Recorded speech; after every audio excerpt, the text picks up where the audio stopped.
tab for future, but yes, I try to have it here in front of my painting table so I can show you what I'm doing, right? But the problem is I need the lights to paint, and yeah, these lights will come. Let me just give me a minute. I will confirm that the live is going on. Okay, and let's start the live. So sorry, I cannot. I will try to organize better. Try to have notifications in the future, but I'm trying to use what I have now. So let me just. I stop this. Start. Now I want to go back here. I want to go into YouTube and just confirm that my life is going on. And I think I don't know why. I just clean up the camera and I still see it's difficult with so much light in front of me. Okay, I see that I'm in live, so this is good. So it means that is working. Okay, and okay, I'm alone so far. So let's know that I'm alone. I will clean up a little bit the camera. And we are ready to start. Okay, so what is this about? I'm going to paint. I have some topics that I would like to talk during the live, and I hope you find them interesting. So the idea is to go through the topics that I have prepared, and as well have an open conversation with you. If you are able to connect, I encourage you to connect here and give your comments. So I will really like to see your comments and your your what's called this and your opinions, but as well your questions. So if you have any question about painting, about the hobby or about the channel, don't worry, leave it, don't be shy and leave it in the chat.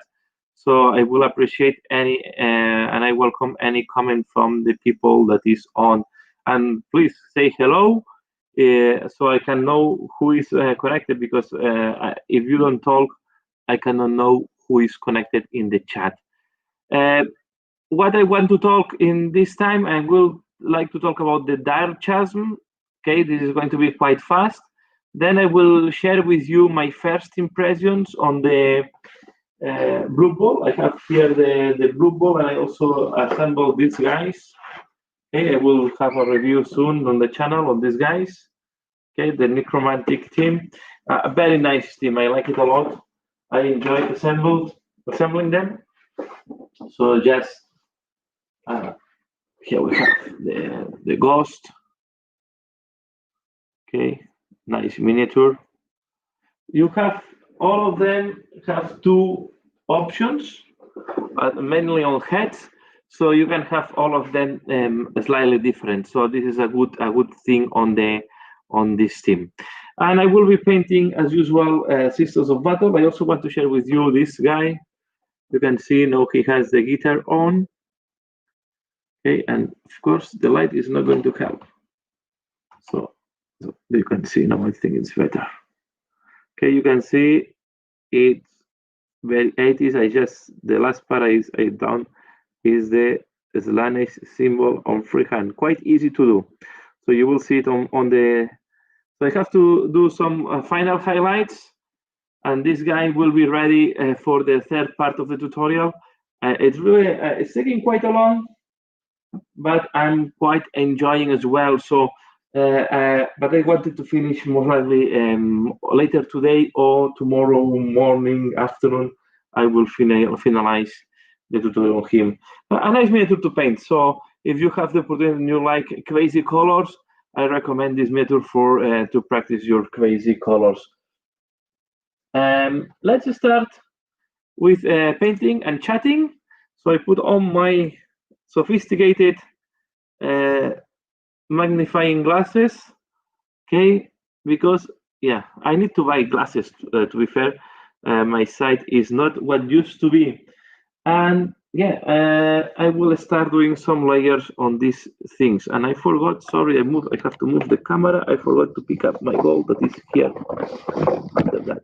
So let me show what I'm doing. Maybe it's nicer to see the table than see myself.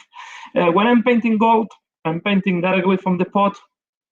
Okay, I know that most of the people will not recommend that, but I will not put it on the wet palette. Okay, I thin it down a little bit as well. So what I'm doing is when I'm painting these Sisters of Battle, I'm doing well, I have done the legs. Okay, you remember I did that in bulk on the last tutorial. Now I'm doing the torso. I will do the wash, and I will have them almost ready to start gluing the weapons and so on. So, but you can see I work, as you know from previous videos, I'm working them in sub-assemblies. So I'm using Retributor Armor to do all the core weighted tools. I'm waiting a little bit to see if more people is connecting so I can start chatting about the three topics. I just remind Direchasm. I want to talk about what I have seen up to now and what I think about the different ways to play. Okay. Then I would like to talk about Blue Ball, my first impressions, and then, yeah, if you have seen my channel, I played a game of Warcry with my kids, so I want to share with you my experience on trying to introduce people to the hobby that, in principle, they are not super interested in it. They are interested in other things, so they are. I'm just trying to play with them and have some fun time, right? So I think this is important. So it's important to know the expectations and important to know who you are trying to teach on the hobby. So yeah, and let me know if you want. There is any topic that you would like me to start with. Anything that you would like to see first. A topic that you would like me to talk about.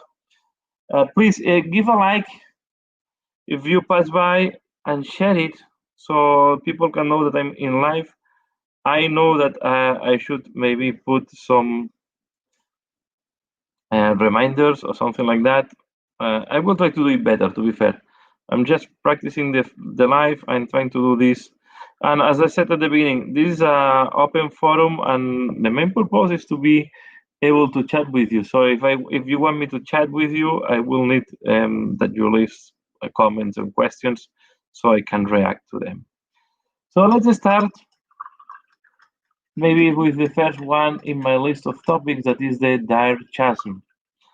So up to now, okay, we had two different ways to play in Warhammer Underworlds. We have the championship or the champion, and we had the let me just say it in with property. Okay, I will go here, and I will go to the community. So we have the champions style, we have the relic style, and they have created two new styles now. Okay, so we have here, yeah, it's in pre-order, I know. Let's put so, okay. Go here, changes in Warhammer Direchasm. Okay, so if we go there, so we know that there is how it's called this, the champion style. I miss no, here it is. It's the championship style, relic style, Vanguard, and not this Vanguard and Arena Mortis that will come. I see that I'm so I understand the championship and I understand the relic style, right? The relic is more for veteran players, and the championship is for new players. What I don't get now is to create now the new style that is called Vanguard, that is only with the last expansion, and this is I don't get it. Okay, I think with the championship we were nicely covered. I'm not in favor of this arena style, of this this Vanguard style. So I would really like to see. It's not for me. Is the only thing I can say. So I don't think I will be on this style. As a collector, I think my favorite one will be the the championship style. I also like the relic. Okay, but I think the Vanguard is too much. Only block on the last on the last edition. I can understand they want to maybe encourage new players, to make it easier for new players. I think they are doing the other wrong effect, right? I think they will start. Yeah, they will make that veteran players maybe are going to be pushed out, pushed back, right? Because you are creating too much complexity, things too much complexity. And then we have the arena style that I'm surprised that they are considering this as a new style that is just playing with one character. It's the one that you play character against character, that you can resurrect as many times as you want. I thought that this was more for narrative gaming and was more to to have some fun time. I'm surprised that this style is not considered another way to play. And this is why is no this my mobile is connecting.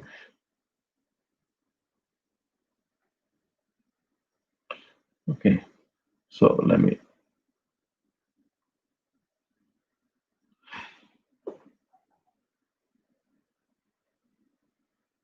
Okay, sorry for that. So what I wanted to say is that I think they have. I don't understand the arena style with playing only with characters. So if I will, in my case, I think I will look mainly on the championship and the relic maybe, and that's all. So yeah, for definitely the relic will be another option to play with other people. So let's see how my playing group is reacting to this. I am very curious to know. So I will, and then let's see. But I'm not going to create decks for arena style at this moment, and I will check on the deck builder what they have done on this on this on the arena style, if they will create it as another way to play, as another way to build your deck. Curious to see. Let me, yes. So yes, I'm not sold on this one, to be fair, and I'm wondering how much complexity they would like to create now on the Direchasm. Okay, you can see, yeah, I've been. Then the other thing I wanted to talk is I have been assembling during yesterday and today all the miniatures from Blood Bowl that I have. Or I have both the Necromantic Horrors team and the starter set. So I have bought almost all the new miniatures that have come with this new season. The Necromantic Horrors, I think that they I think they're designed to be released in Halloween. So I'm surprised that they have it released right now, because this normally it's very Halloween looking like. So I'm quite surprised that it was released after Halloween. More likely, this was the original plan of Games Workshop, but something has broken their plans, right? Like COVID. So I guess they had to readapt the plans of the releases, and this is the reason why they have released this team now. So I assembled them. First, I will talk about the starter set. I think the miniatures are looking great. Okay, they are quite elaborate, and I was surprised with the size of Barak. What's called this Barak? I don't know.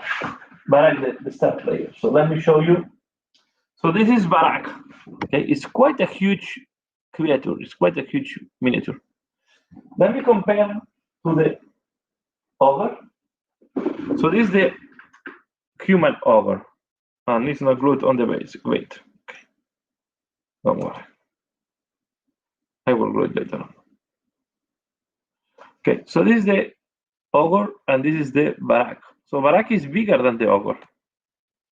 Okay. We're going now to the base. So I was surprised on the size of these guys, but then I assembled as well the black orcs.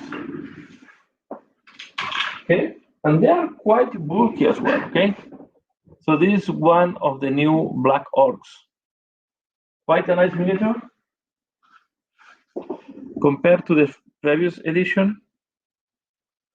So it's even bulkier, especially the back. So they are not taller, but I will say that they are bulkier.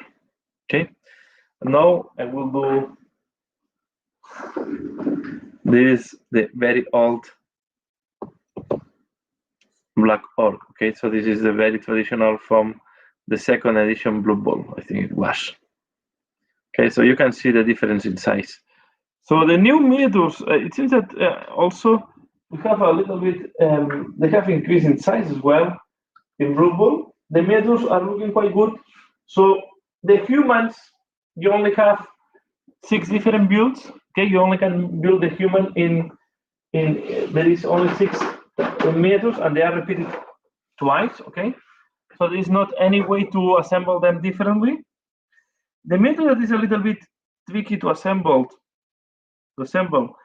is this guy. Okay, so I have assembled Glyph Overwall. It's going to be a tricky to transport this miniature. So it's very, very, very fragile on the eagle. So this is going to be a tricky to transport. If you compare to size, this is the troll. So it's more or less like the all humans. So the humans are more or less very similar to the previous ones. I would say that the ones that have go up a lot are the orcs. So I think the orcs are much bigger. But I say the humans, they only have one way to be assembled. Okay, so you will have 2 times the same miniature. So for example, this is the thrower, so you will have 2 times this guy. Okay. Then on the paint job is when I will do something different on them.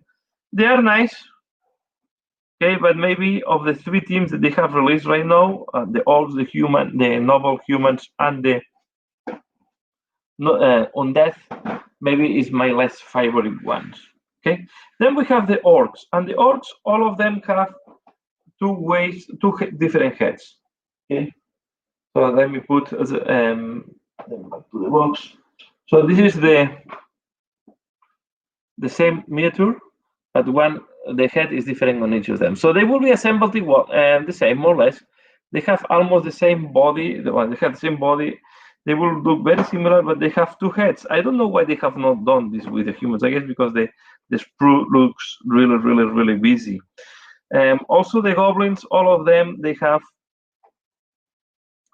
2 different heads. Okay, so and there are 2 goblins that they are looking really, really, really nice. Okay, these 2 goblins. This is the same goblin with 2 different heads, but the head is so important in this goblin that they look really different. So I really like as well the orc team.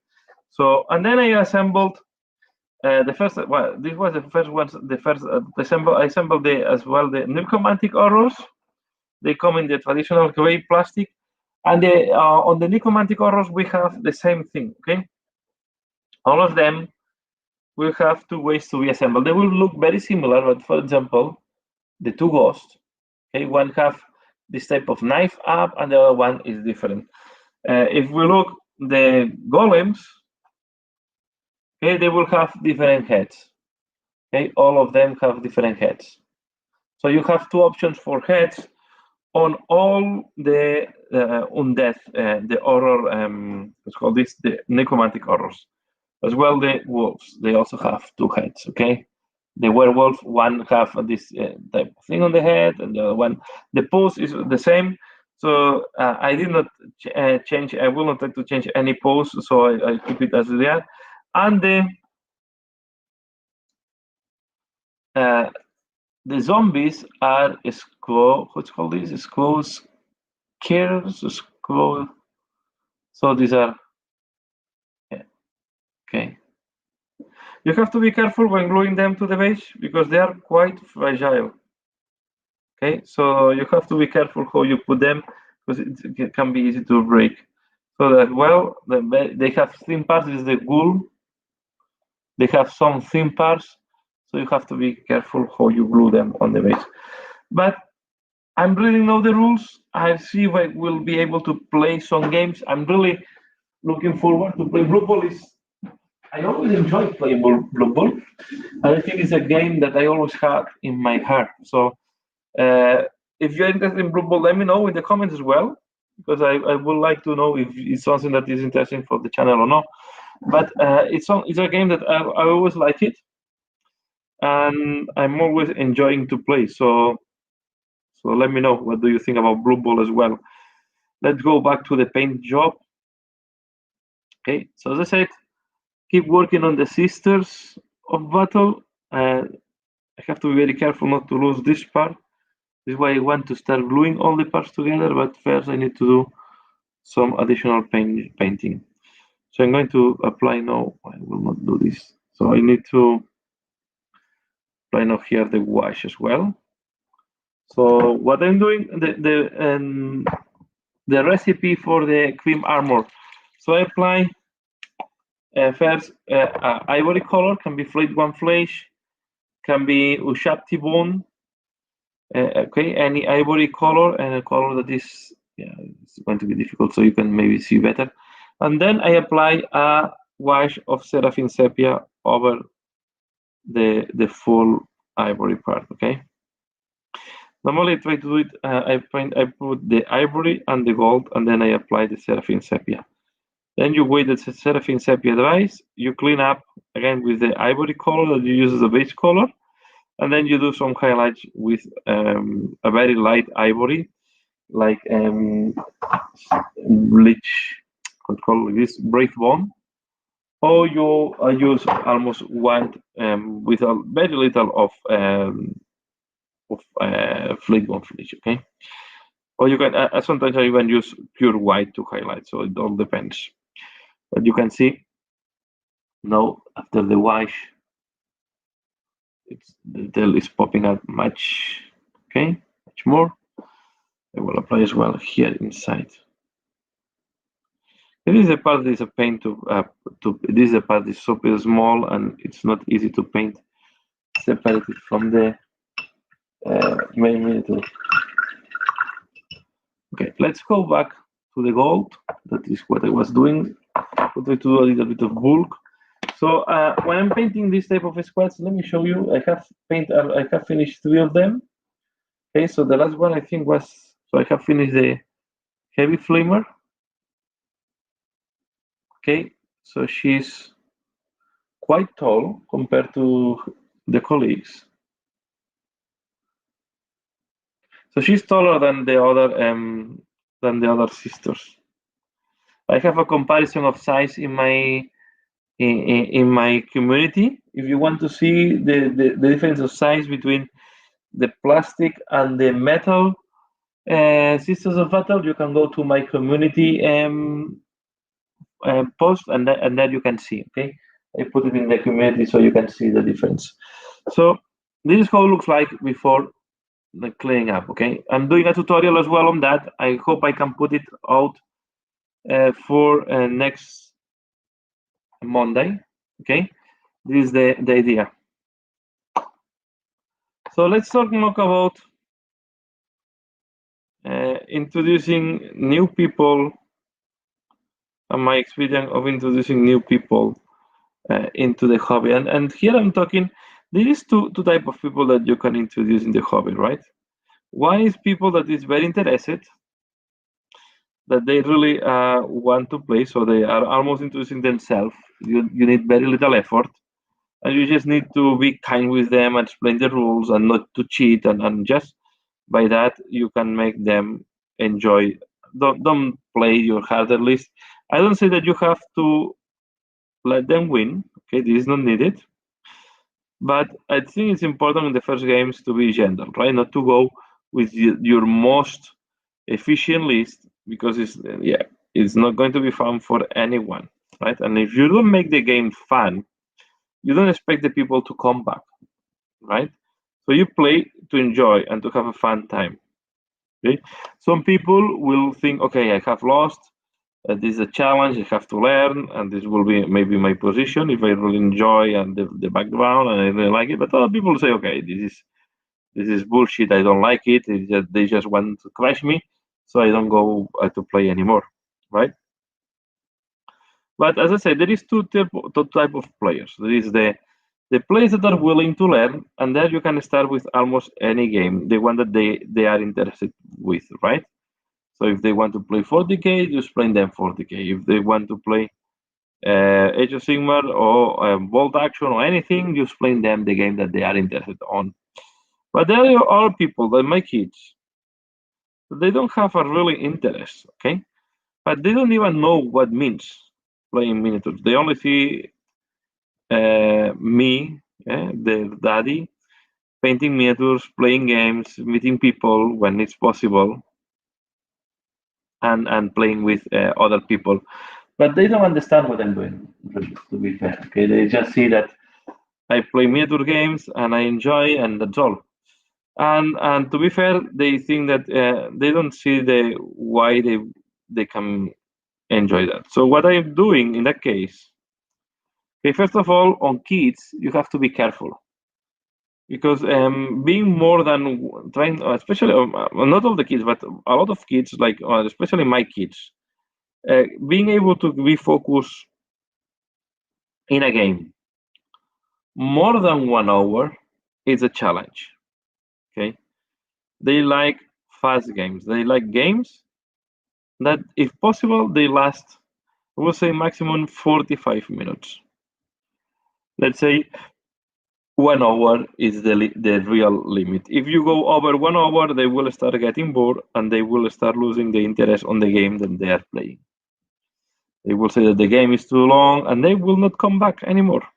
Okay, there will not be a way to convince them because they say, okay, that this game is too long and I get bored at the end.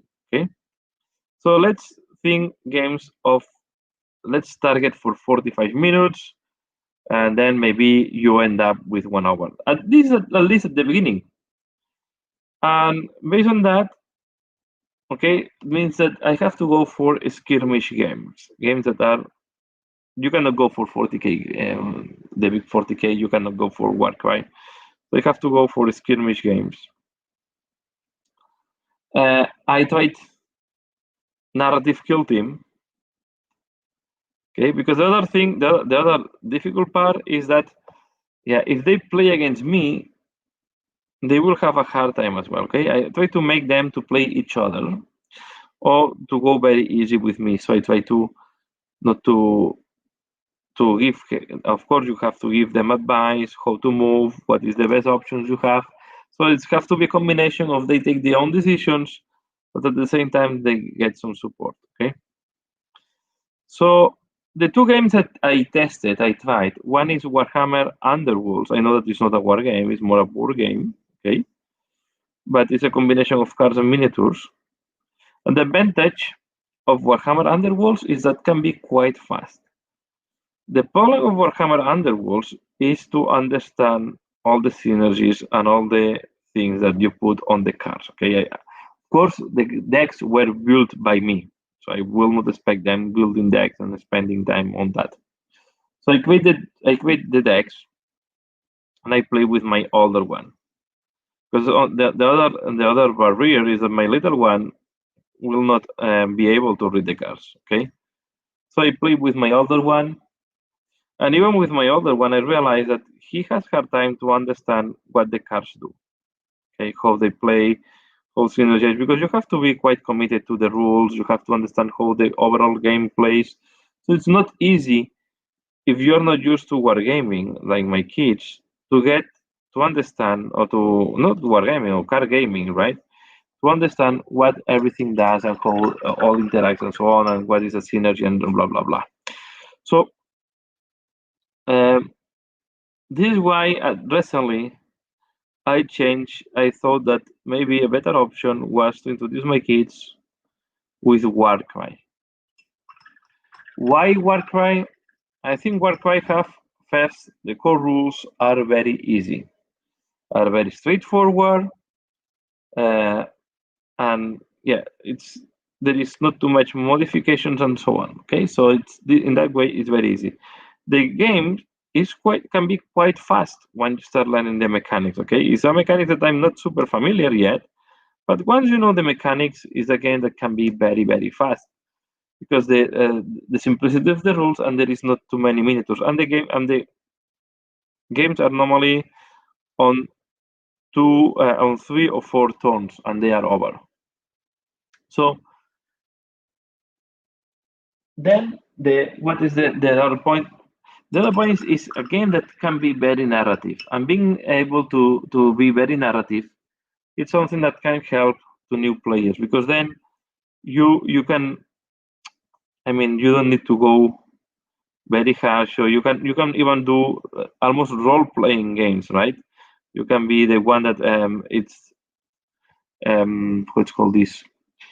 It's organizing a campaign, or I'm organizing, and this is the other thing I wanted. I like it from Warcry. So there is some rules to connect one game with the other. So I will see if winning experience and being able to make your warband stronger and stronger, if it's something that will interest them or not. So I'm piloting to learn them or to teach them on Warcry. And let's see where we end up. Okay. So, but this is the point I wanted to share. So you have to go for an easy game. You have to go for a very, so you should not, the first games maybe are not going to be as fun as you were expecting because you cannot go for a strong. So I was thinking, okay, I will sacrifice a little bit my enjoyment in able to be able to make them to enjoy more. Okay, and at the end I realized one thing: I enjoyed as much as as other games, even teaching them. So it's not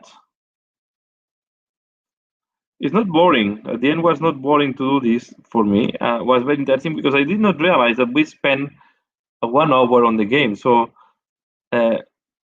the only thing is that you need to do all the preparation, right? I have to create the warbands. The other thing I like it. This is the thing I was missing. The Warcry, you have all these cards, so you have all the profiles very handy in front of you. You don't need to memorize anything, and yeah, and the only difficult part of the Warcry that it's adding the additional strategy is all the special actions, okay, that you can do, the doubles, the triples, and the quadruplets. But okay, I help my son on that, so I explain him what he can do with the doubles, the triples, and the quadruplets. I try to keep a little bit track of what the 2 warbands can do. And with that, I'm trying to make them aware of this part of the game. The first game I did, I was not a player at all. So I was helping my little one. He was playing with the Bloodborne, and my older one decided he wants to play with the Stormcast, the Warrior Chamber. Okay, they just choose them by the miniatures, so they did not have any clue what they can do. The warbands can do. And what's funny, because my little one at the end ended up winning the game because he was not able to roll under 5. So in each time he was doing an attack, he was rolling at least 1, 5, or 6. So of course, even with the high defense of the Stormcast Eternals,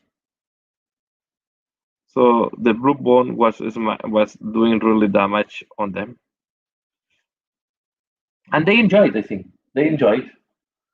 So yeah, I'm planning to do in the future maybe more Warcry family games, because I think although it's it needs some preparation and I need to spend some time preparing the table and putting everything together. As I have spent time painting the warbands, painting the miniatures and painting the terrain, I think it's a good use of it. The only thing I have to be patient in case, because they are not very careful moving my miniatures, but okay, so it's a small sacrifice, but I think can be a good thing. The other thing I want now to introduce them is to paint.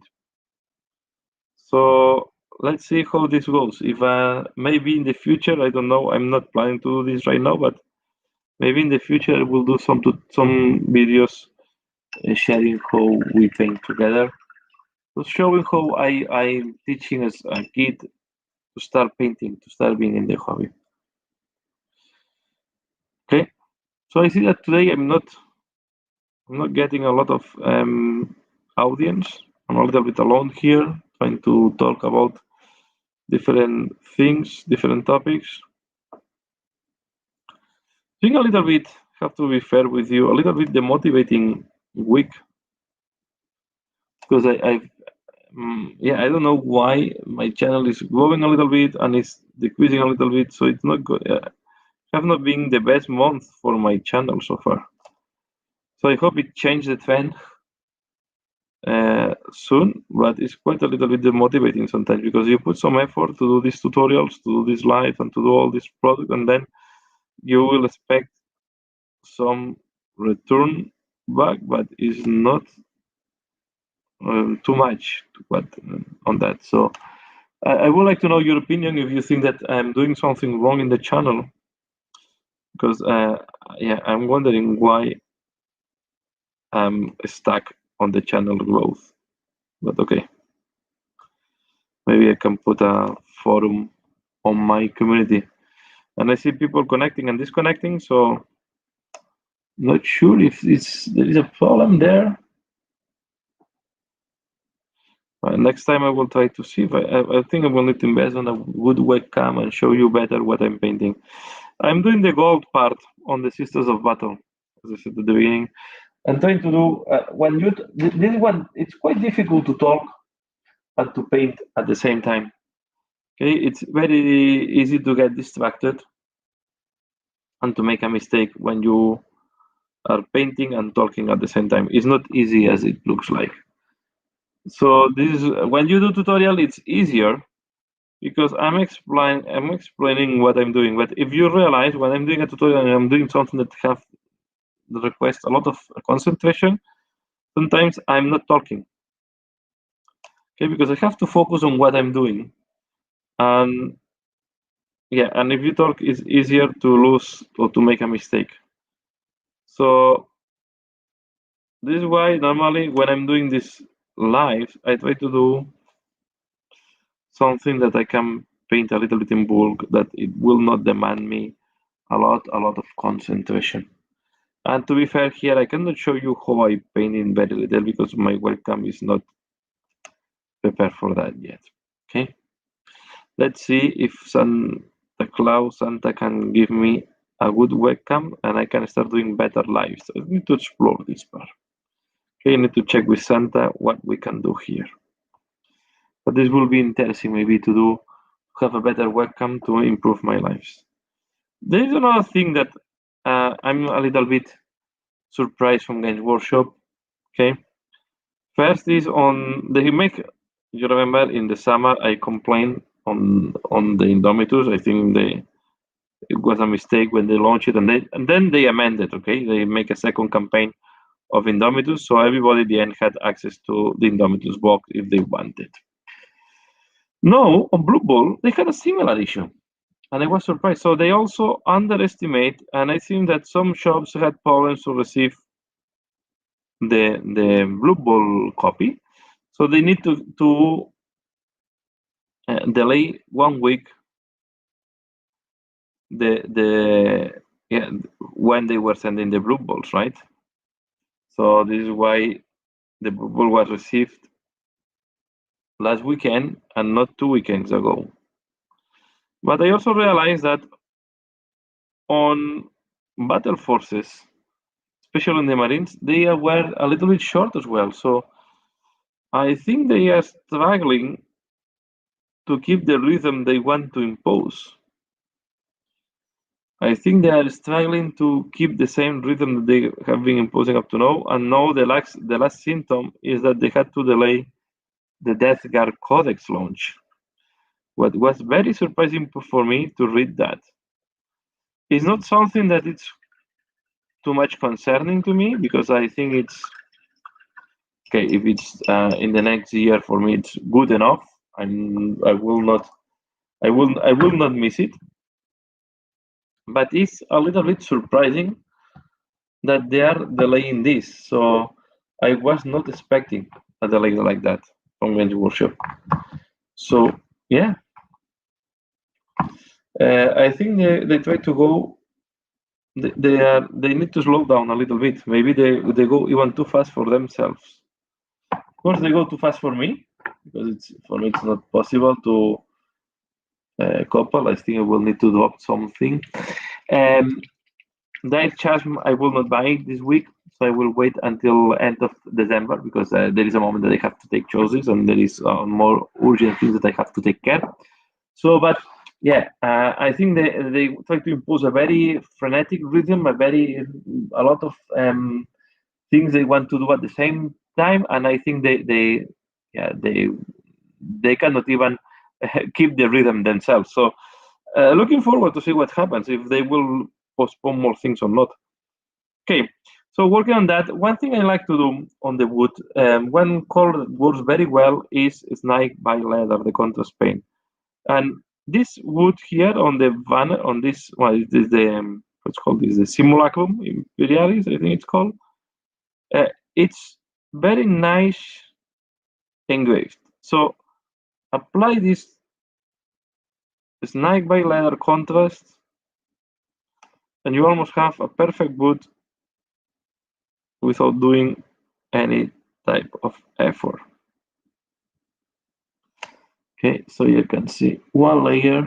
It's going to be difficult, sorry for that. But it's I can tell you, one layer of Snake by Leather, and you have a very interesting wood. Okay, this wood is not a log, or there is not a bark. Okay, if it's bark, I don't recommend to use Snake by Leather, because normally this is not the color of the bark, but for wood it's good enough, and it gives a very nice finishing. Okay, I like a lot the new Simulacrum Imperialis. So I think it's to be fair, the new Sisters of Battle, they are a good version of the old ones. So I'm very happy with them. So let's go back to the first one, and now I'm going to do the blue thing, the blue cloth on the top. Oh, I will do the wash, all of them. So we take water, and now we are going to wash them with Seraphim Sepia. To do the wash, I will change to a different brush. Washers damage brushes. Okay, so don't use your best brush to do the wash. Seems that I'm doing here a poem, but it's not the case. But and now, when you do wash, try to be fast as well. Okay. For me, washing is not a precise technique unless I want really to wash only the crevices. Okay. I need to change one thing, because my phone is getting out of battery. It's running out of battery, so now I have it.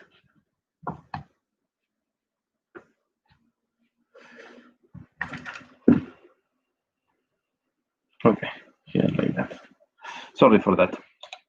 So when you do a wash, yeah, don't do what I have done now, just to stop painting, because when they start drying, then you can have problems to connect the part that start drying with the fresh part. Okay, and then you can have like stains or marks that you don't like to have. Okay, so try to do a layer as fast as you can. That looks good.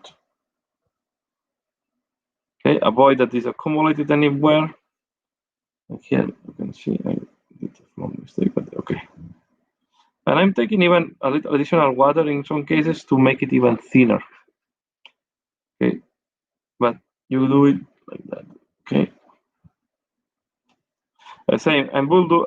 It's coming for next weekly painting. I will try to do I'm working on a tutorial to explain how I do the ivory armor of the Sisters of Battle. And I also hope next Wednesday to have the third and final part on the painting tutorial of the Noise Marine. Okay, so here we have this lady has on. Now we go to the last one. To the next one, so not the last one, the next one. Okay, I hope I can change soon type of miniature on the, and I can start painting different things. Okay, I've been quite a while with Sisters of Battle. Okay, but they're consuming quite a lot of time. And as well, the Noise Marine is consuming a good amount of time. So you can see I go quite fast. So please, if you are watching this, don't hesitate to drop me a comment. Something that you have curiosity to know about. I hope you, yeah, because at the end, the purpose of this is the interaction with the people. It's just me talking about different things, and it's not that fun. The purpose of the life is to have a little bit more interaction. Okay, so you can see another one done. You can see I'm not very I don't try to be very precise. I try to be more fast than precise when I'm doing these steps. Okay. So to the next one. All of them without arms, as I said. And yeah, this color scheme. Okay, when I created, I is something that I was exploring. Hi, uh, hello, Ocho, Ocho, it, Ochoitnik, Ochoitnik. Sorry if I don't pronounce well the name. Okoignik. Thanks a lot. Thanks a lot for watching lots of my videos. And what is your type of favorite videos that you like to watch from me? What are the ones that you like the most? If you don't mind to answer. Uh,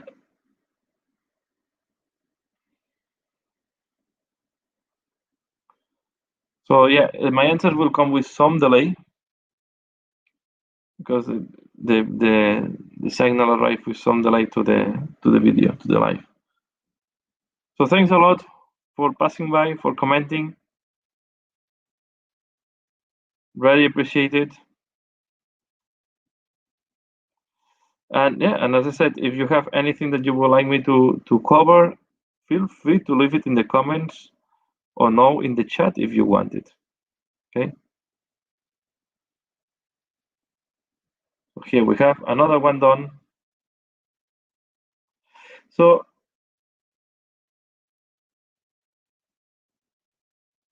I use the Dark Angel Zenith highlighting video. Glad that you have liked the Zenith painting, and yeah, having the whole army painted, it's a nice achievement. So the first is this the first army that you have painted? So yes, painting an army is quite an effort, and it requires a lot of commitment, and especially if it's a 40k army. Okay, or Age of Sigmar army, or Bold Action, or Ninth Age, one of these big games that require big armies can be a quite important commitment. So yes, glad to see you enjoy. I'm just finishing my the 22nd army though. This is a big collection. This is a big collection and a lot of commitment.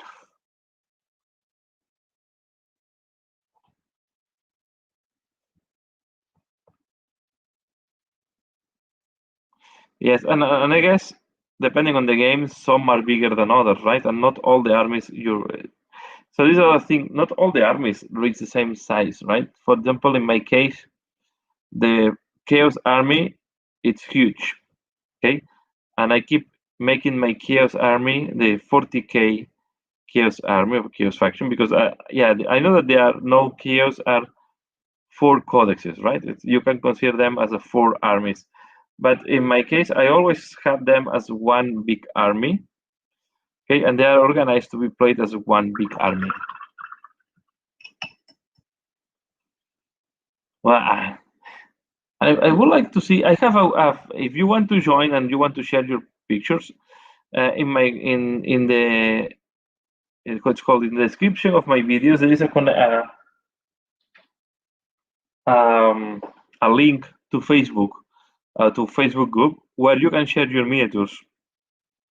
I think in the future I will go back from time to time on the Saturdays to share miniatures from the viewers, because it was also a very interesting experience for me to see miniatures and to share miniatures from other people in my channel. So we can see different ways to paint. Custodies was super easy. Yeah, if you get the technique, I guess they can be. Yeah, I guess it's an army that on top there are not too many miniatures.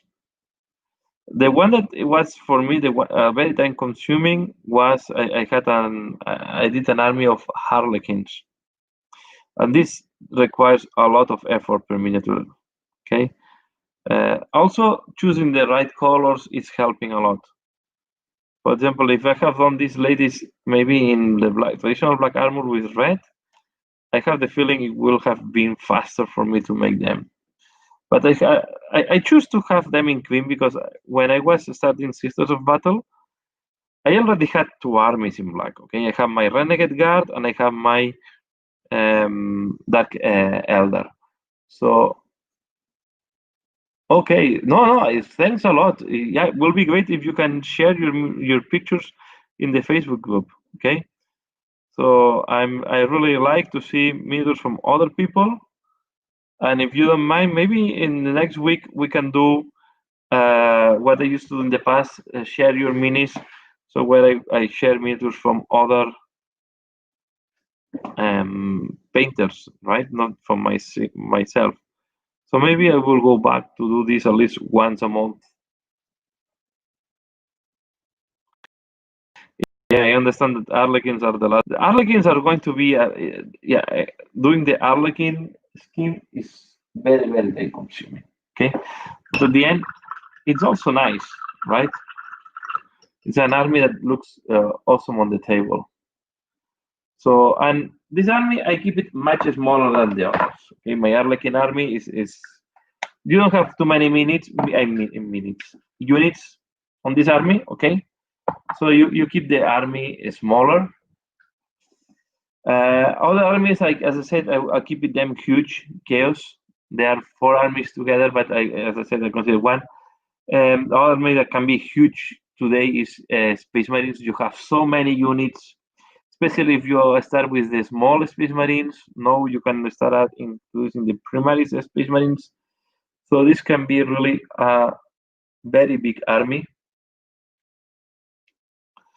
But I would say that, yeah, I have Space Marines. It's not my second big. My second big is Dark Eldar that they started in the 3rd edition, and I keep adding some units from time to time.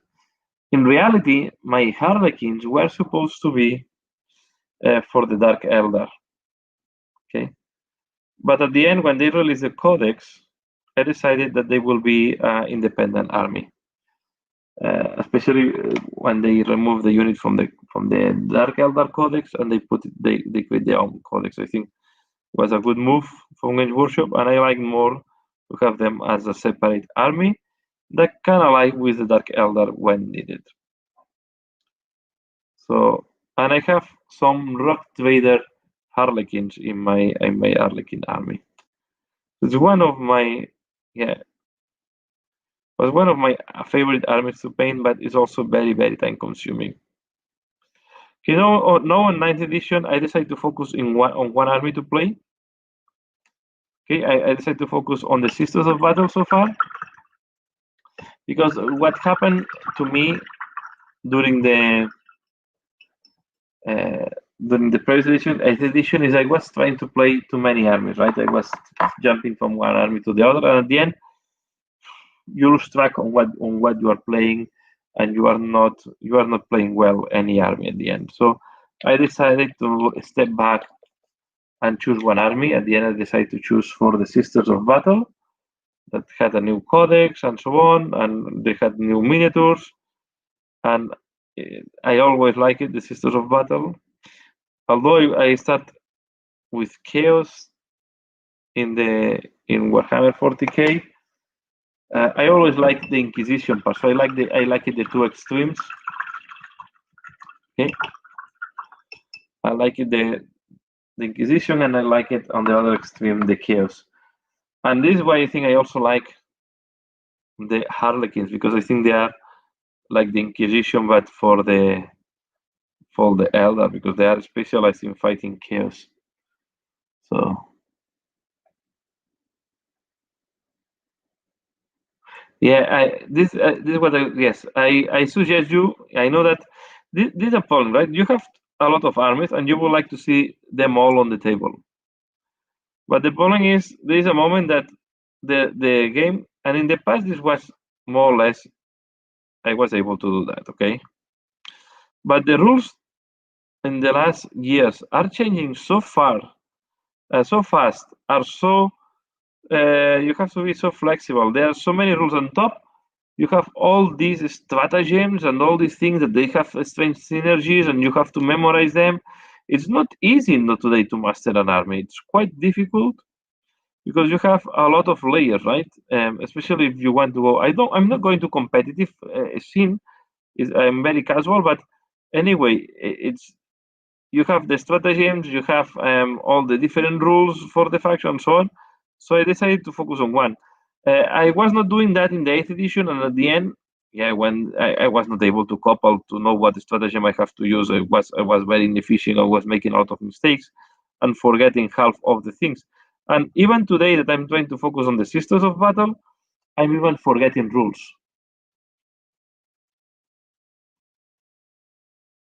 Yeah, I have. Yeah, this I did. Well, I have the Imperial Knights. I did not play only Imperial Knights so far. So what I'm playing is Sisters of Battle together with Imperial Knights. Okay. So I try to use these two armies now. I like a lot the Imperial Knights, and yeah, and I like a lot the Sisters of Battle. I think this is one a nice looking army. And then even just using the Sisters or the Adeptas Eruditas, you have so many things that you can change and test. For example, I have also the Inquisitors, right? You can put Inquisitors, or you can remove Inquisitors. You can add assassins or not adding them. So without losing the fluff, or you can use other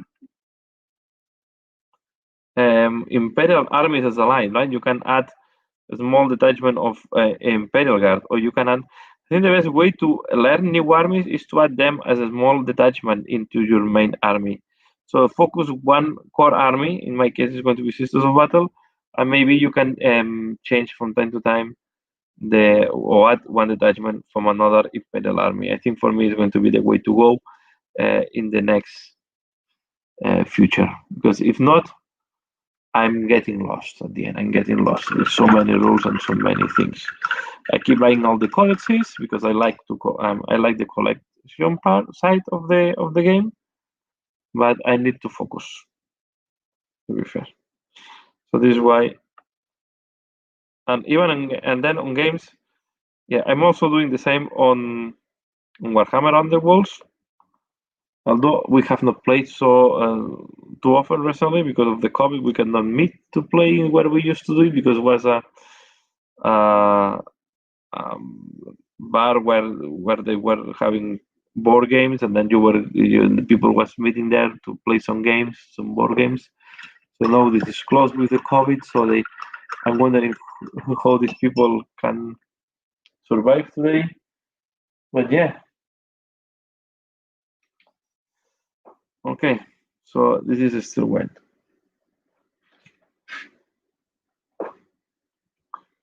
on this. The blue is off. Okay, the blue here. Okay, heavy bolter, another weapon that have improved a lot. We can do this. It's not. I think heavy bolters are no strong weapon. Let me see.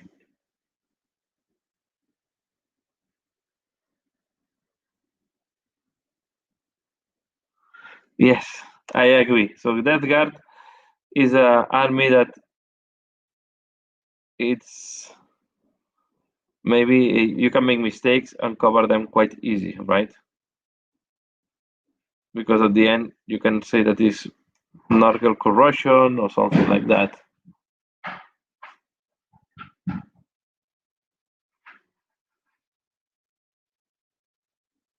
Yeah, I understand. I'm just buying the codexes because I like to collect them. I like to read them. Okay, to be fair, I'm planning to have another game, so my third game of 9th edition next weekend. Here in Belgium, you can invite one person to your home, so one person a week. So next week, I will invite one person to play a game of 40,000. Yeah, with all the COVID restrictions, I don't know where you're living, but it's been quite a challenge to do games sometimes. But at the end, yeah, you do you play when you can, right? Here, I don't know, a little bit of something false here.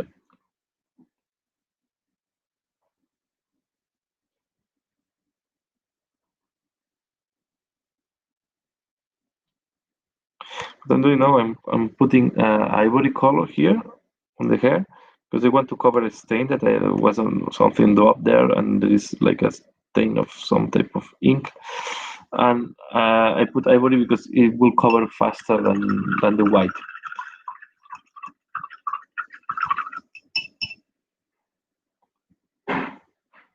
Yeah, wind staff, tentacles. Yes, I agree. Adding tentacles is a way to cover gaps, to cover mistakes, and also adding corrosion can also be a good way to cover mistakes as well, or to cover small mistakes that you can do. So Scotland. I never been in Scotland. I only been in UK once, and was not Scotland. Was in Manchester. It's a. I would love to visit Scotland. I only hear great things about Scotland, and I would love to visit Scotland. So it's something that I have in mind that I want to do one day, visit Scotland. So I hope. The only thing is have to be in summer. I'm from Spain. I love living in Belgium, and there is a limit for me on raining, cold weather. So let's see if one day I can go to Scotland to visit. So from you, Belgium should not be difficult. So let's see.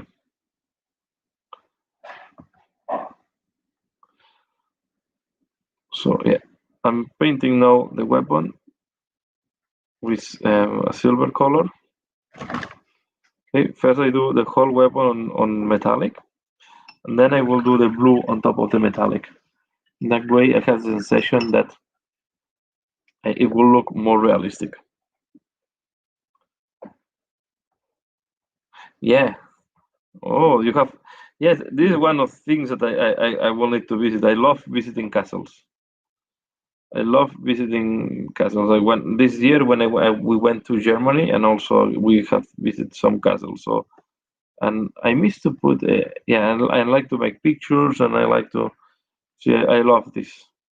Okay, I like this, and I also like Not with my kids, it's not that easy, but in the past I like a lot doing trekking in forest.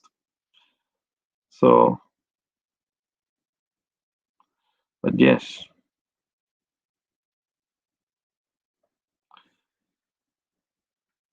it's nice and always a part of UK that I wanted to visit. I think it's for me the part that was attracting the most in UK to visit.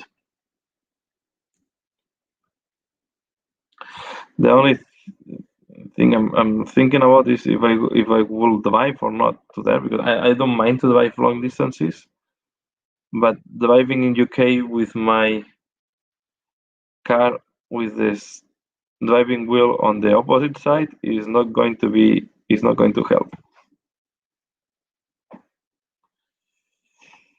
Okay, see that there is another person connected. If you want to come and comment and say something, please don't hesitate, don't be shy. I will not. Yeah.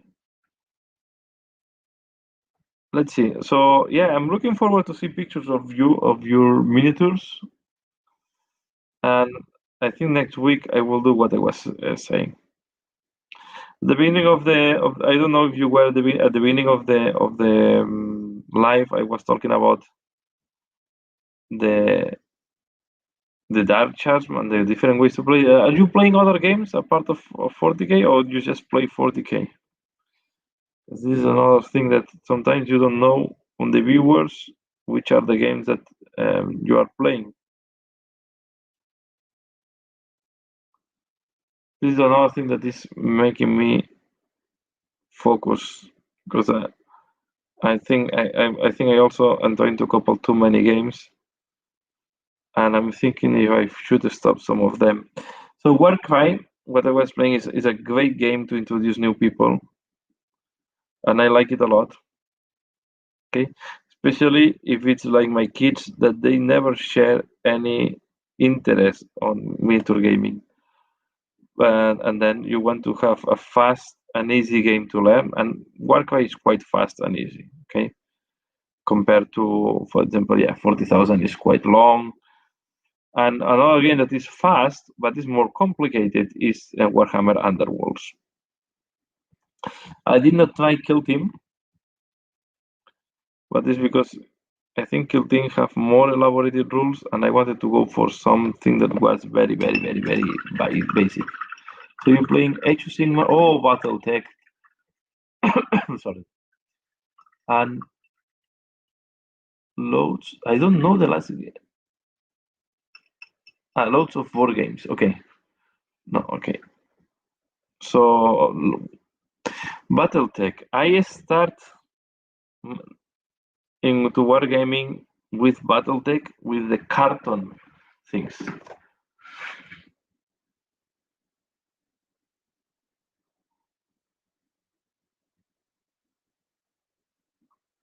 Wow.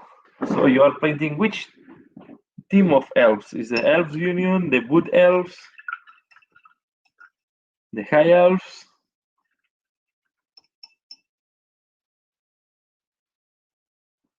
Dead Zone. I will look for Dead Zone to see if they. I don't know which game is Dead Zone.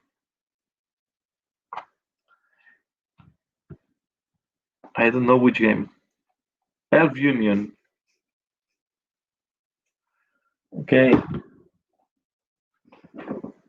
So yeah, elves can be, if you start doing straps and all these things, this is going to take some work. By Mantic, I know which one. It's a futuristic Mantic game. No, I remember.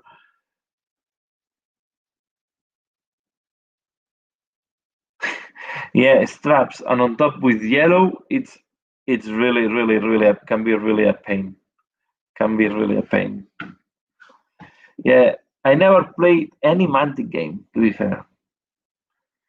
I had a little bit of problem, and it's more personal thing. On Mantic, I was not liking the design.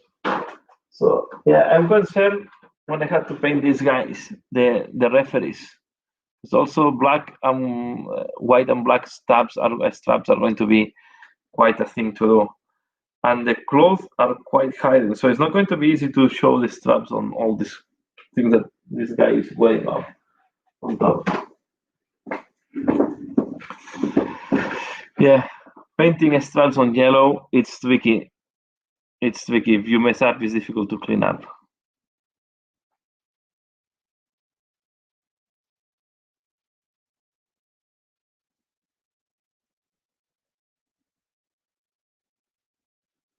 Okay, so hi Pandora Socks. Hello.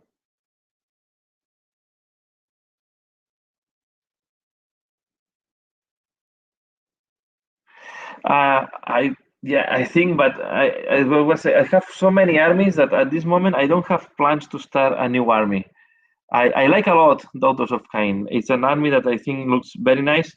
I was very happy because they have released the warband for Warhammer Underworld. So this is what I have painted. I did a tutorial, I think, on them. I think there is a tutorial in my channel on Daughters of Cain because I paint the warband uh, from how it's called this from Warhammer Underworlds. So, and I think they are great sculpts. So yes, I don't know if in the future, if I do Daughters of Cain, I will need to check if they are in Warcry. Okay, I will go very small, but I like a lot the Moratti miniature. I think it's amazing. But I have so many armies that I'm not in the mood to start a new army at this moment. I'm not in the mood to start a new army. It's it's a lot. I have a lot to paint, and I don't want to have more pile of shame. I was this year. So yeah, everyone in Spain friend, who was a friend of Games Workshop shop got a free Space Marine, but those who weren't friends. Ah, interesting this. So if you're friend, you got Space Marine. If you're not friend, you get Age of Sigmar. Okay, I will not mind. I think it's for me even better to have a AOS miniature. So because Space Marines I have so many that I have to paint them. But I'm okay with a AOS miniature. And what was the AOS miniature? Because if it's an Daughter of Cain, it's quite a nice miniature at the end. To be fair, sometimes one miniature, I don't know what you do with that. In Age of Sigmar, it's a pain to have a miniature because you cannot even add it to a squad, right? Because you don't. This is one thing I did not understand from AOS, or it's bothering me from between AOS and Warhammer 40,000, right? Warhammer 40,000, you buy miniatures when you're creating a game. Okay, you go miniature by miniature, and so you are creating your army by adding the points of miniatures. Of course, you have a minimum amount of miniatures uh, per per unit. But if you have 6, you can make a squad of 6, right? But what is bothering me in AOS is that you have a unit of 5 or 10 or 15 or multiples of 10. And then if you have just this miniature, yeah, you cannot do anything with that miniature because you cannot add it to any of your armies because you need to complete the squad. This is forcing you to buy more and more miniatures. I guess I don't know if it's part of the commercial thing that they want to do, but I don't know. It's only, I don't know why they cannot make the points by miniature like in 40k, right? I guess it's more a commercial thing that they want to keep like that, but it's bothering me a little bit from time to time. I don't know, what do you think? But so glad to see that now I have more viewers here around here. I think maybe I start too early or was not noticed. So if you have missed in the first part, I talk about the 4 ways to play Direchasm. Okay, I find too much for ways to play Direchasm or Warhammer Underworlds. They create a new way to play that is only with the last season. So you only can use cards from the last season. I don't like it a lot at all, this one. Okay, they say that it's to facilitate new players to get into, but I think Championship that was allowed in the last 2 seasons was good enough. And then they add arena as another way to play. That was the one that you only play with one miniature. Okay, you build a different deck and it's a different way to play. But I was surprised that this is now put as a different way to play. So I was surprised that they are pushing the game with only one miniature. I'm wondering what is the strategy behind, because it's not something that is helping you to sell more miniatures. I don't know. I was surprised that this was put as a different way to play. And then I talk a little bit about Blue Ball. I think I assembled all the miniatures in the box of the second edition, and I have assembled as well these guys. Okay, the Necromantic Horror team. I know that the Necromantic Horror team is very polarizing in terms of some people like it and some people don't like it. I am on the side that people that like it. I like it a lot. The Halloween looking team. It's very, very Halloween. What's called this? I don't know the word in English. Is scare? Scare? The things that are put on the field to scare the birds from the field. So all the zombies are this type of things, okay. And then I like a lot. Yeah, the ghosts are better than what they look in the pictures, and I think it can be done a better job if you shade them better, because they have face, a very very subtle face they have. So the sculpts are quite good. The undead or the necromantic horrors, all of them have 2 head options, except the ghost that have 2 left hand options or left side options. Okay, one with knife, another one without knife. So at the end, it's good because although the body is the same, they look slightly different because they have different heads. Scarecrow. Okay, thank you. Thanks a lot. So the zombies are scarecrows, and although there is only 3 miniatures and then they are duplicated, you can swap. You have 2 heads for each position. Okay, for each miniature. At the end, they look quite different because one have like a bag on the head, and another one have a pumpkin. So they are nice. It's a nice team. The only thing I find is that some of the scarecrows had a very fragile parts, okay, because they try to be thin. But at the end, yeah, you have to be careful if you transport them and how you manipulate them, especially when you need to push them into the slot of because the other thing, all the bases from that they give you for. Let me show you the miniatures. Okay. So this is one of the zombies. Well, this is the one that is. So some are, if you look, so they are a mixture of zombies and a scarecrow. But if you, some of them, they have first the slot. You can see all of the bases that have the slot, and you don't fill the slot. So it's quite annoying. This one you have to fill all these slots with some type of green stuff. Or normally I use fillers. I use like a wall filler or this type of things that you use for the walls. I use this to fill this type of big gaps on the bases, because on top I can give texture.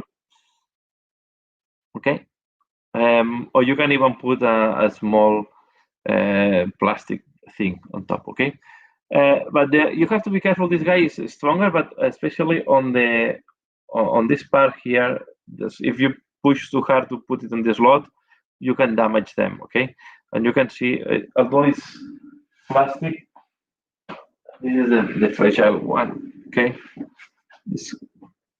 and I like a lot this one. This is one of my favorite miniatures.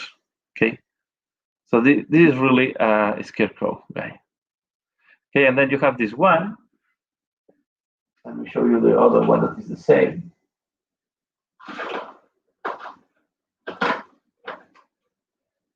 Okay, and you have this one with the back on the head. Okay, and this is the same miniature, but just a head swap is making a big difference, because they also how the head is looking can make a difference on impression on the position. But if you look in detail, this is a scarecrow with claws. Okay, you can see that they have wood inside, so they look quite nice. Okay.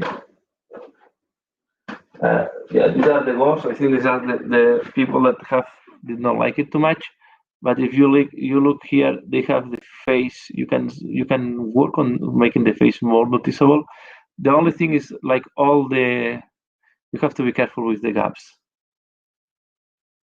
The hole in the base is to put the ball. Okay, so in Blue Ball, I think I will cover at the end, because it's better to magnetize if you want to do that. But you can see. So this is this is the ball. Let me see, put my finger in front, you will not able. So this is the ball, and you have this pin. This pin is to put the ball, so you know who is carrying the ball. And this is a very nice one. This is a pumpkin ball, a blue ball. So it's a Halloween pumpkin thing. Okay. So yeah, I think I will still paint it in one in leather and the other one orange, because you have 4 balls per team at the end. Okay, I have a lot of balls here to play games.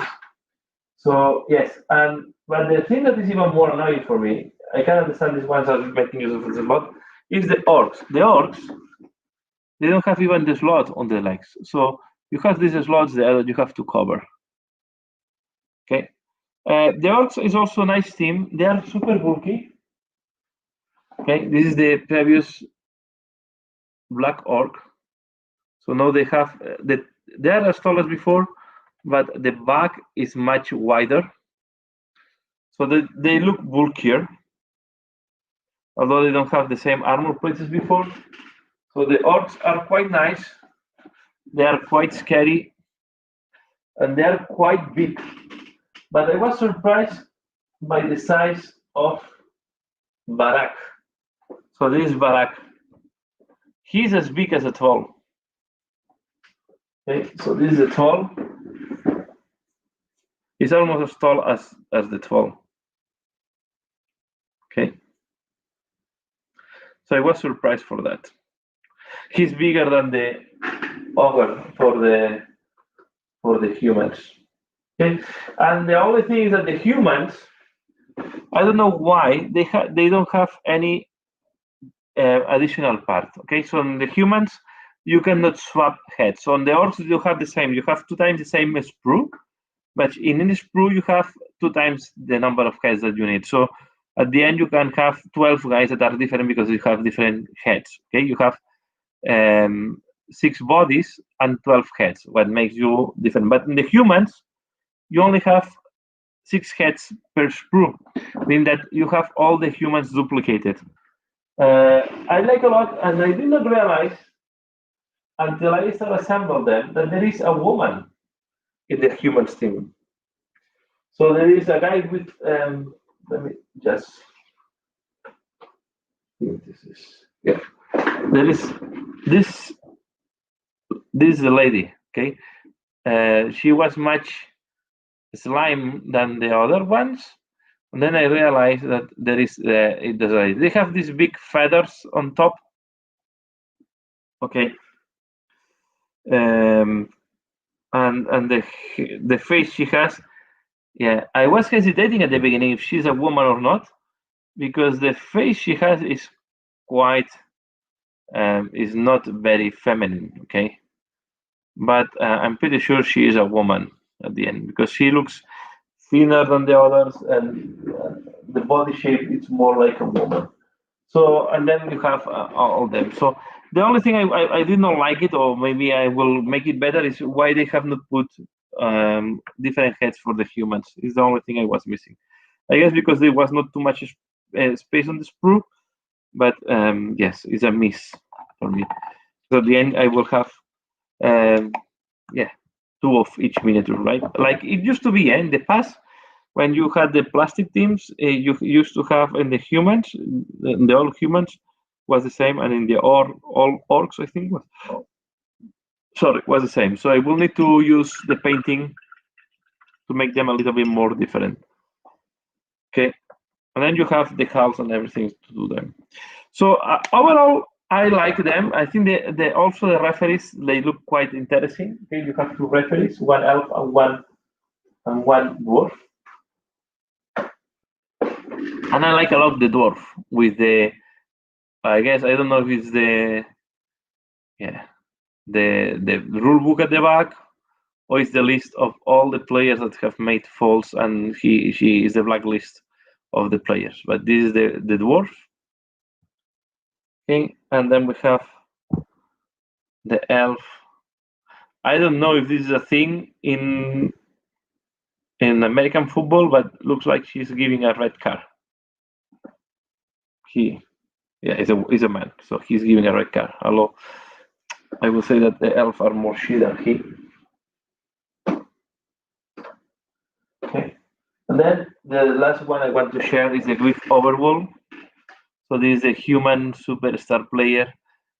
This one, if you need to carry this meter somewhere, be careful because this falcon, eagle, or I don't know if it's hawk that he has on the left hand, it's going to break very easily. It's only you have to glue it by a metal that is falling.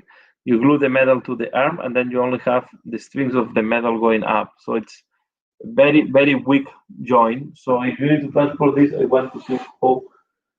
Yeah, this is very easy that you pop up the eagle. Okay, so I shared this at the beginning. I just wanted to share now because I think more people connected and maybe interested. So let's go back to a little bit to the painting. Okay, I'm still working on the sisters. I just finished another one during this week.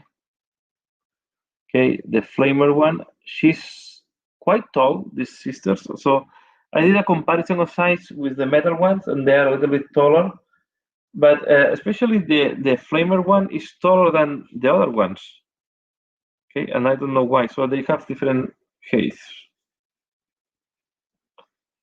Okay, I don't know if it's visible there. And then, just in case you want to know, so this is how the guitar guy is looking like. Trying to finish the tutorial on him soon. Okay, with the third part. It's a very nice miniature. I like it a lot. I like these crazy colors. So let's go back to the painting. Okay, I hope this was interesting for you to see that. Let me know what do you think, or do you like the blue ball? No? Yes, no? Or what is your? Did you ever play blue ball? I know that Dave plays blue ball, and he like it because he is painting the Elf Union. But are the other playing blue ball?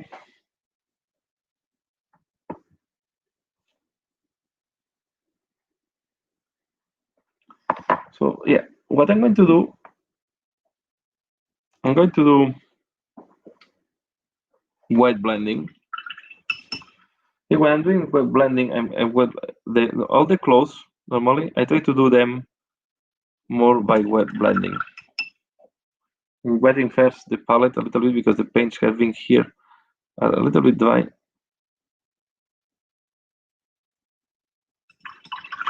This one I will put a little bit more paint. The blue has to drip a little bit, but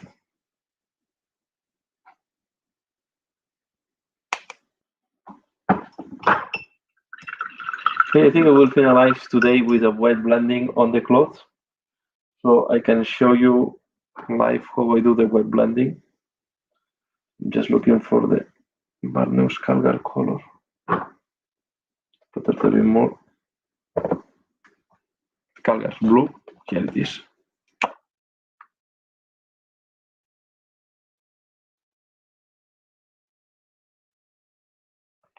Okay,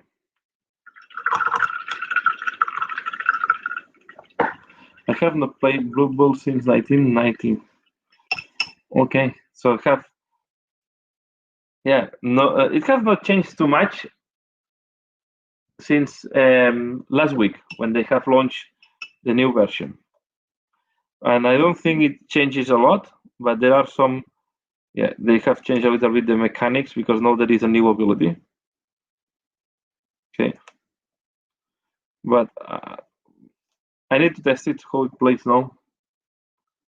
No, yeah. So what I do while blending is first I try to go quite harsh or strike with the. I try to see where I want to do the highlight.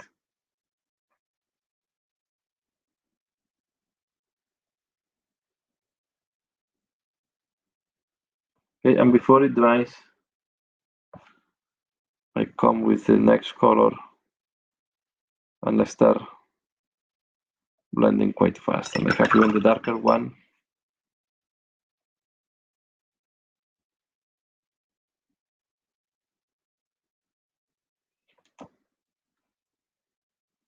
Okay, so I go there and then I will do that size.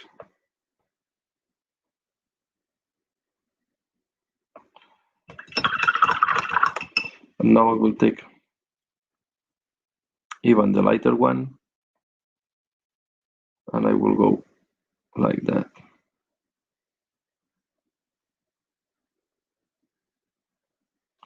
Very dark. Then you take again, and then the point is to have the paint quite thin.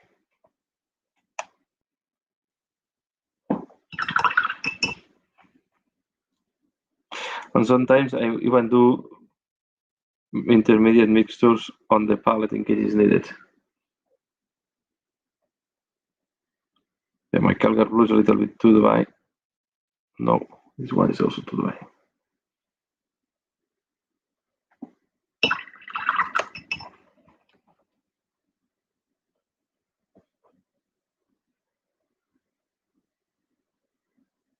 Okay, now I mix it.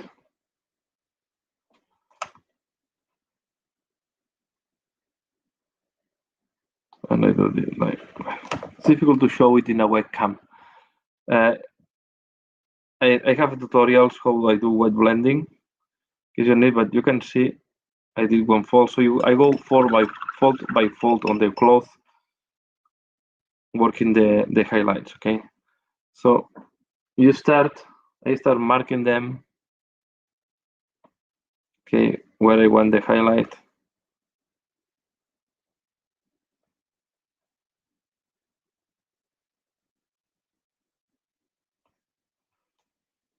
Now I will go even lighter in that case. And then I start mixing them. Take a little bit of darker blue.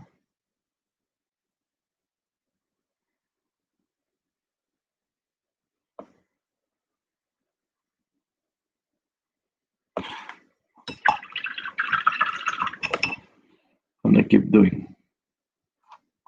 You have a different grip on the brush. Is there an advantage to holding the weight? No, I think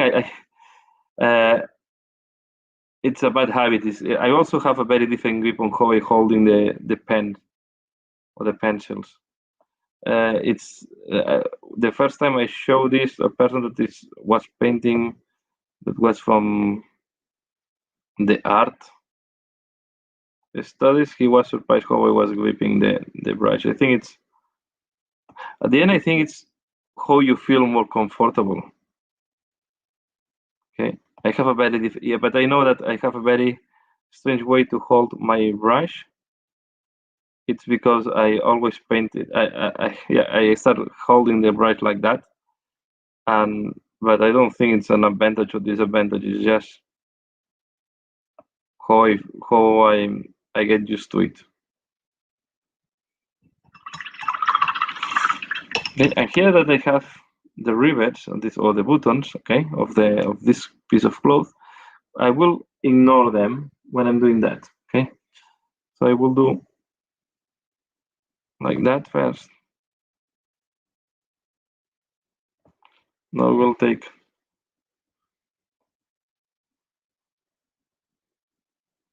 this.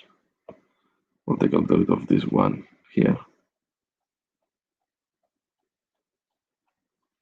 And later on, I will go with white of blue, and I will touch each of the rivets.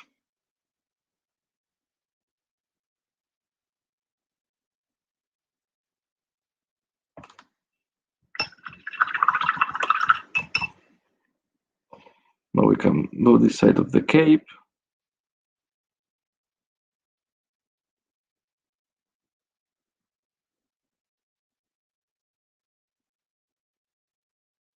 Okay, I do something like that, and now take the blue.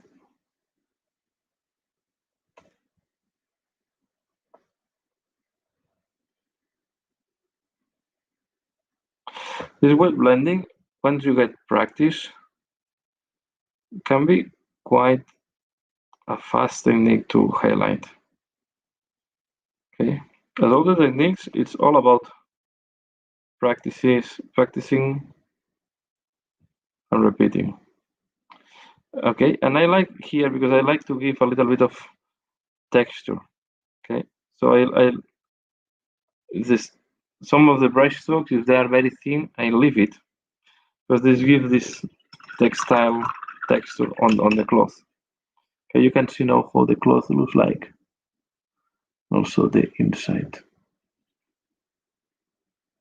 Okay, this some parts are not done yet, but you can see how looking like. I'm going to do now the top folds, the small ones that are just under the armor.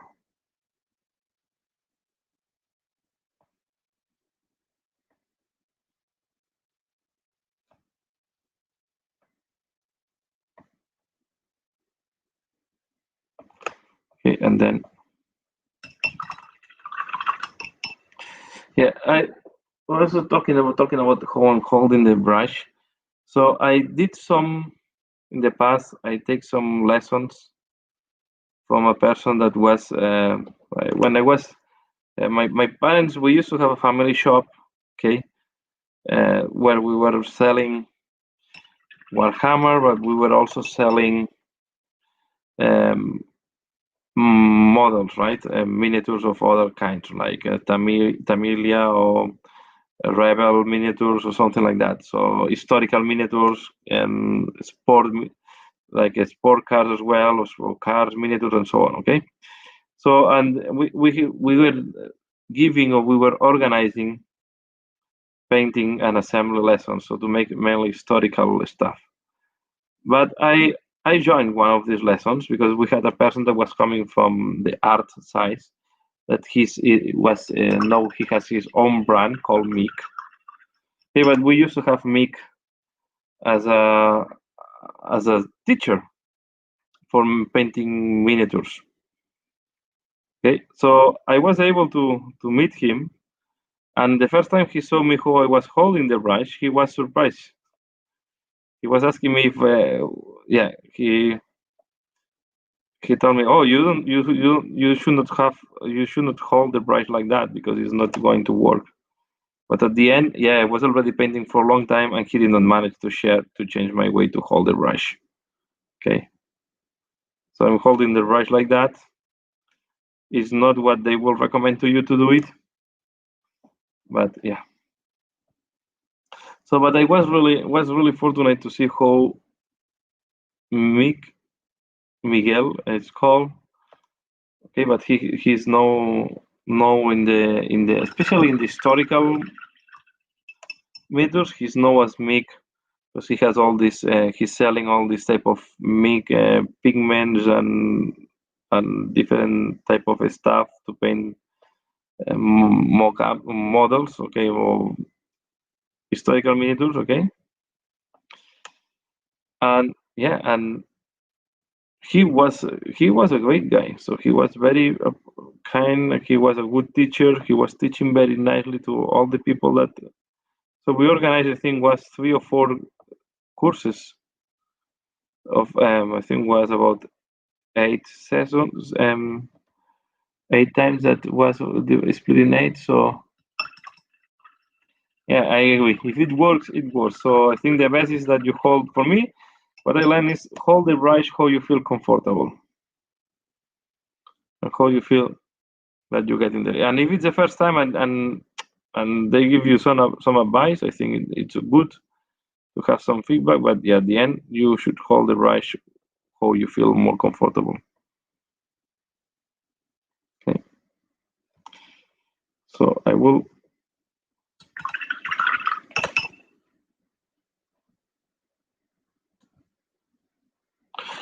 So yes.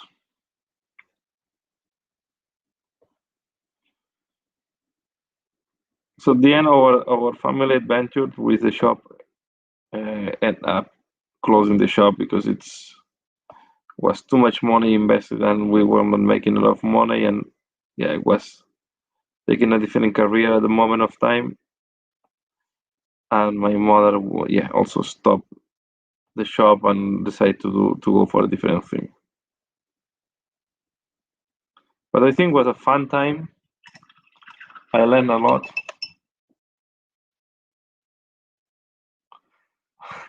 Hi, Simo. Hi, Simo. It's up to you if you want to copy how I hold the brush, but I'm also holding the pens in a very different way. Yeah? And so I don't know why, but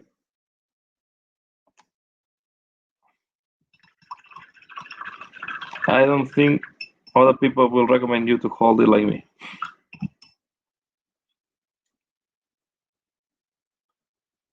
So yeah, I'm almost finished with this cloth. Now it comes. This is one of the difficult ones to assemble because the cloth it was 2 or 3 parts that have to go between the legs.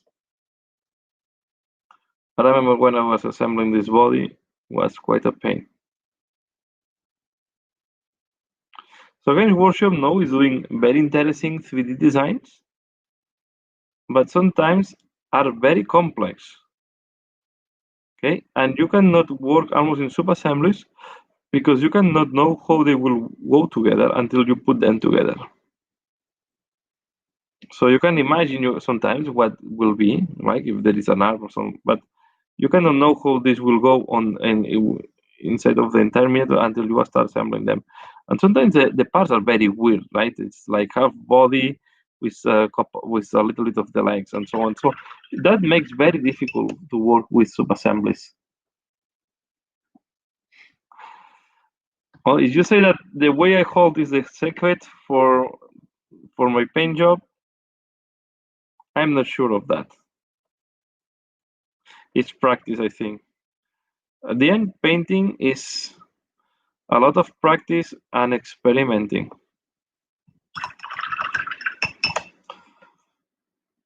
I would say it's good to see how other paints. Okay, I keep watching videos of. I never stop watching videos of other painters how they paint. Especially I follow as well Vince Venturella, great painter. But the important thing is experimenting. I think experimenting is super important, and the practice. So, and then being motivated is also another important thing. But in that case, yeah, the practice is the important thing. So I don't want. Yeah, you can try the way I hold the brush if you want, but don't complain if it's not working for you.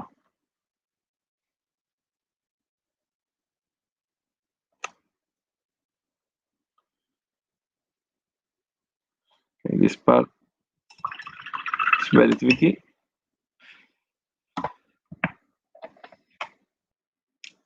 Also, having a good brush, well, decent brush is important.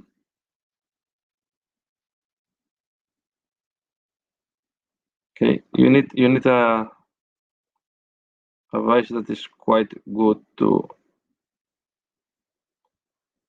At least it's important. It will help. Okay, because I have seen painters with that they can paint with almost any brush, but having a good brush especially helps. Okay.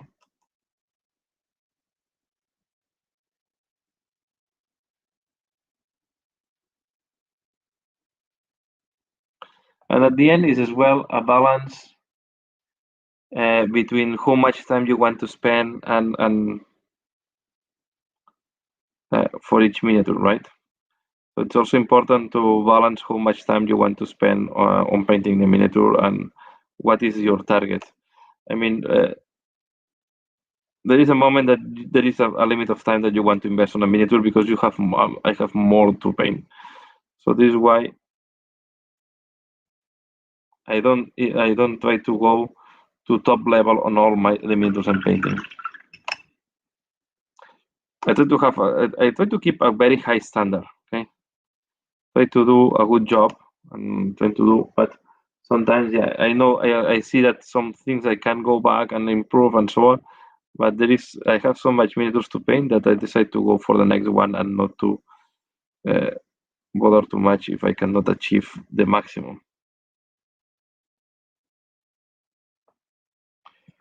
Okay, so yes, hi,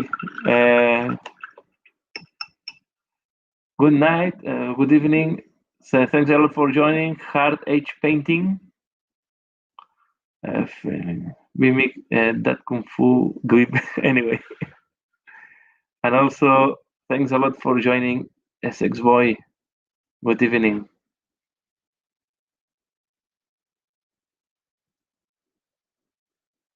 Yeah, okay, what I'm using now as a brushes, I'm using the Citadel layer.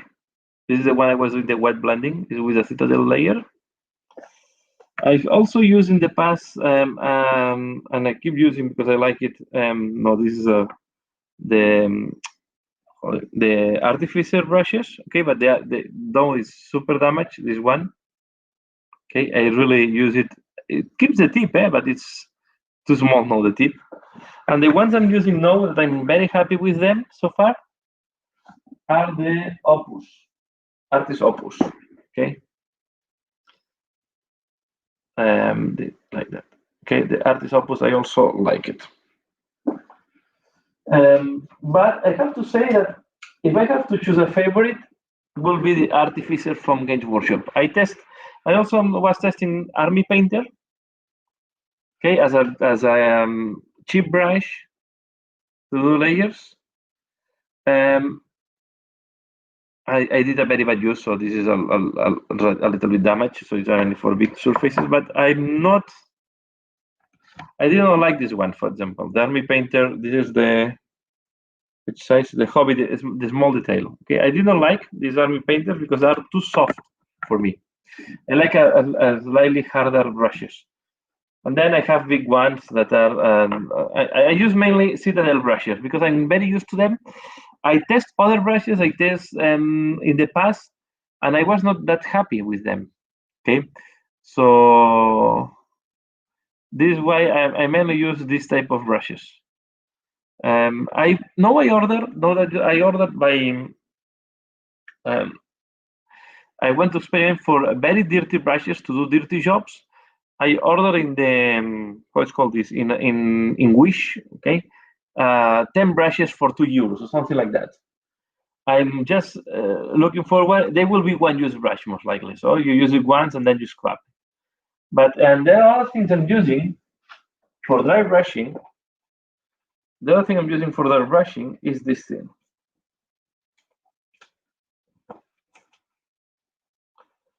These are makeup brushes, okay? So I will show you the full. So this is what I bought by Amazon. So this is a full collection of dry brushing. I test them in the past, and they work amazingly well because they are very soft, especially for big surfaces. Okay, you have this thing is really soft. Okay, you can have even softer ones. These ones. This is extremely soft. So this is what I'm using for dry brushing. No, this is what I start using them.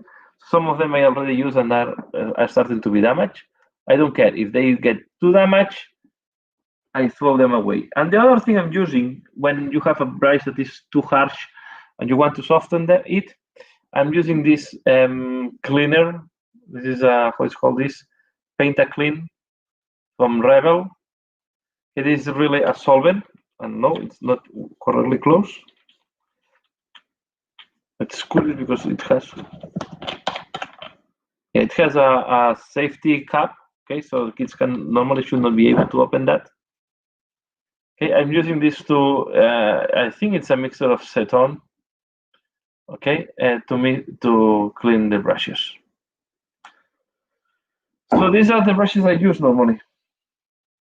Okay. Yeah. Then I have. Yeah, these are, and then the one I use to remove the paint is this one that is completely destroyed. That is an Element Game brush. I think this one is a synthetic one. I don't know.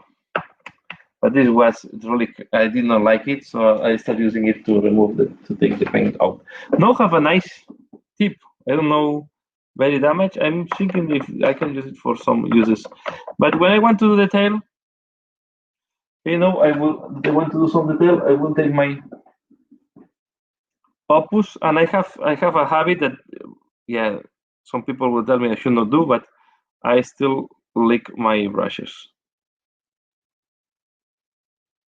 Okay, and with that I'm able to do very tiny detail.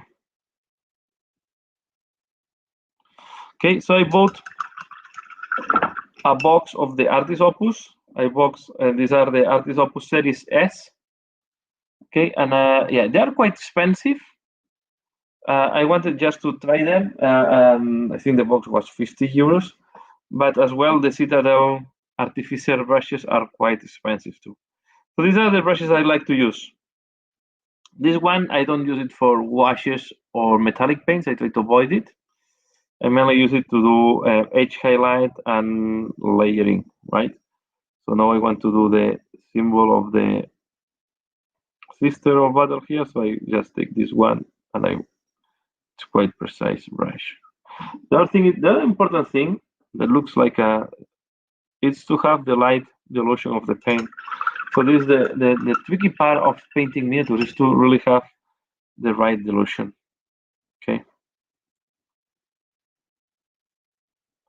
So now I can do the floor. This one is quite tricky because it's very hidden. Okay, it's looking down, and then you have the base in the front. So these are the type of things that sometimes it's better to paint before assembling, but then it's a pain to do this miniature before assembling because it's not easy. Okay, and I need to take water. And then the other thing I do, I explained in other videos, but I think it's worth to explain it again. I work with two water pots. Okay, these are the one I use to mainly clean. This has clean water, but if I need to do the final cleaning, I can do here. Okay, so first I do first one there and then the second one there. Hi Bogdor, thanks a lot for joining. I never tried Leon Hardy brushes. I never tried them. The last one, I was so used to Games Workshop ones Citadel ones that I was always painting with Citadel brushes. But yeah, I started more exploring different type of brushes. But no, I always used, mainly in the past, I was using the standard Citadel. Then when they launched the Artificer, I test the Artificer ones, but they are the same as how it's called this, the Windsor. I think they are Windsor, or are it's called, I forgot the name, sorry. Let me see if we have it here, because I destroyed completely the brush at the end. They have Artificer. I think they are, no, the Newton Windsor is called. I think it is one, but I use it so much that I completely wrap off the yes. Okay.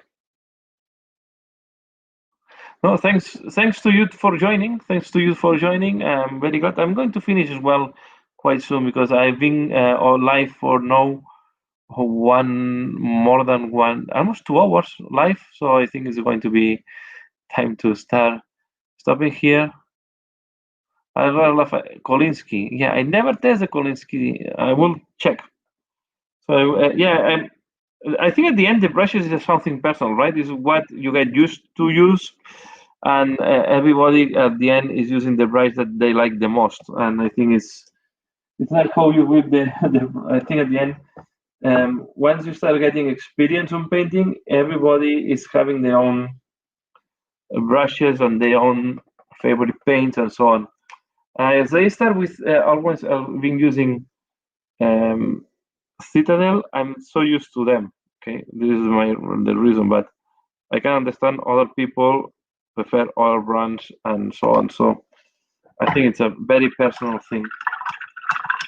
I like this Opus, so I can try this once. I will check what how they work. Yeah, yeah. The Artificer were Winston and Newton brushes because I bought Winston and Newton after that, and it was the same. Well, at least almost everything was. I don't know if it's still the same, but it used to be the same. Okay, so they are not bad brushes, the Artificer, but are not cheap neither because they are, I think, 15 euros. No, it's around 13, 15 euros depending on the size. But the Opus and the Artis Opus are also quite. But they keep. I have to say that they keep the tip so easily that I really like them.